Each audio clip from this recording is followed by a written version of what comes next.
पंछी बना द हमके वो विधना, जान के आंगन उतर जाए।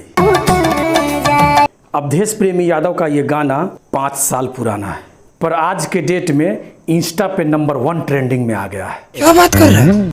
एक टाइम में इनका गाना खूब बजता था, चाहे आप सिलेंसर की बात करें या पेनी में छेनी की।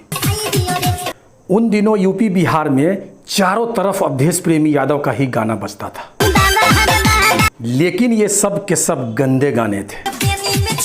ये सब गाना चल ही रहा था कि इसी बीच इन्होंने 2 अच्छे गाने भी गाए थे। पंछी बना दा वो मोरे विधना, जान के आंगन उतर जाए, और दूसरा दिल पल पल रो रहा सनम तेरी याद में।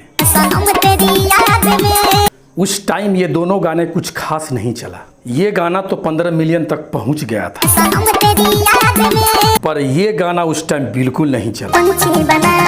अगर बात करें इस गाने का व्यू का, तो ये गाना भी 14 मिलियन के आसपास पहुंच गया है, पर शायद ही ये गाना लोगों को याद हो। लेकिन आज यही गाना इंस्टा पे ट्रेंड कर रहा है। ऐसा नहीं है कि इन्होंने अच्छे गाने नहीं गाए हैं। दिलवा ले गई पियर की फराक वाली, आँख मरले उ तनी तनी, उठलिया से ओढ़निया तोहर मैच करता, केहू और के बानी फिलहाल लाइन मत मारा।